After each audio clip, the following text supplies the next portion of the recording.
Assalamualaikum warahmatullahi wabarakatuh. Perkenalkan nama saya Rinta Neriako. NIM 013014250994 Program Studi Manajemen Pendidikan Fakultas Ilmu Pendidikan Universitas Negeri Gorontalo. Izin, di sini saya akan mempresentasikan hasil observasi saya yang berjudul Analisis Kebutuhan Perencanaan Peserta Didik di Sekolah Islam Al-Hijrah. Terima kasih kepada dosen pengampu, Ibu Prof. Dr. Novianti Dejafri, SPDI, MPDI. Baik, di sini saya akan menjelaskan tentang pengertian analisis kebutuhan perencanaan peserta didik, yang dimana analisis kebutuhan adalah proses pengorganisasian, pengelolaan, dan pengawasan semua aspek terkait siswa peserta didik di sekolah, mulai dari penerimaan hingga pengembangan mereka. Ini mencakup perencanaan strategi pelaksanaan program dan evaluasi, memastikan pembelajaran yang efektif, inklusif, dan sesuai dengan tujuan pendidikan nasional. Analisis melibatkan kolaborasi antara guru, kepala sekolah, dan staf administrasi, dan pihak eksternal seperti orang tua atau dinas pendidikan. Jadi analisis peserta didik adalah pengorganisasian, pengelolaan, pengawasan yang terkait dengan siswa peserta didik di sekolah, yang dimana kepala sekolah memastikan pembelajaran itu efektif, inklusif, dengan sesuai tujuan pendidikan nasional. Analisis juga melibatkan kolaborasi antara guru dan staf beserta dengan orang tua peserta didik.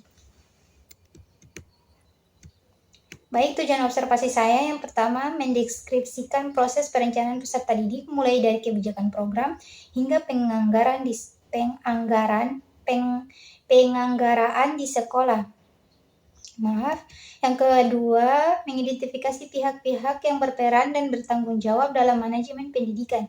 Yang ketiga, mendeskripsikan prosedur penerimaan peserta didik baru dan program layanan yang diberikan. Baik, pembahasan materi yang pertama, langkah awal perencanaan peserta didik. Yang kedua, pihak yang berperan dalam perencanaan peserta didik. Langkah awal perencanaan peserta didik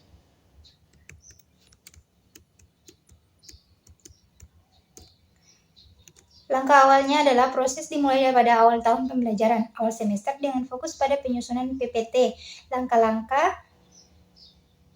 Penyusunan PPP, langkah-langkah umum penyusunan PPP meliputi yang pertama, analisis kebutuhan peserta didik, yang dimana mengidentifikasi karakteristik siswa seperti tingkat kemampuan, minat, latar belakang, sosial ekonomi, dan tantangan khusus, misalnya siswa berkebutuhan khusus.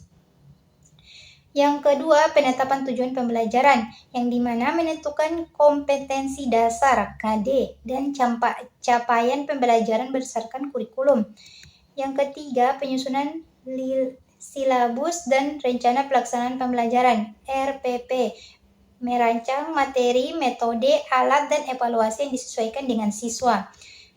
Yang keempat, integrasi dengan program sekolah, yang dimana menyelaraskan dengan kegiatan ekstrakurikuler, layanan bimbingan, dan dukungan tambahan seperti beasiswa. Yang terakhir, evaluasi dan revisi, memantau efektivitas rencana dan menyesuaikan berdasarkan feedback atau data kemajuan siswa. Yang kedua, kepala sekolah atau pimpinan satuan pendidikan.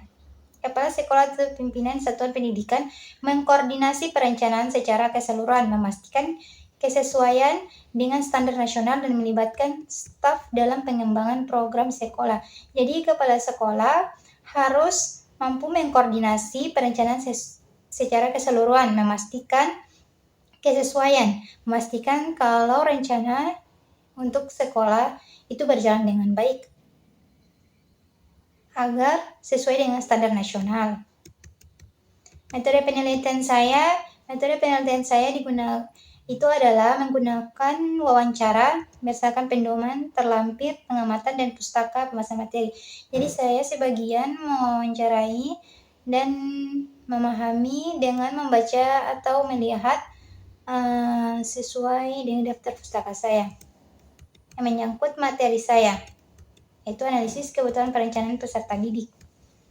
Baik, sampai di kesimpulan, analisis kebutuhan perencanaan peserta didik dalam sekolah Islam Al-Hijrah merupakan proses pengelolaan yang mencakup perencanaan, pelaksanaan, dan evaluasi kegiatan agar peserta didik dapat berkembang secara optimal. Proses ini dimulai dengan perencanaan pada awal pembelajaran melibatkan kepala sekolah, wakil kepala sekolah, bidang kurikulum, dan penyusunan program pembelajaran sesuai kebutuhan siswa. Dalam pelaksanaan terdapat pembagian tugas yang jelas antara tenaga pendidik guna memastikan kegiatan pembelajaran berjalan dengan efektif. Selain itu, proses penerimaan peserta didik baru PPDB dilakukan secara terencana sesuai ketentuan yang berlaku. Terima kasih.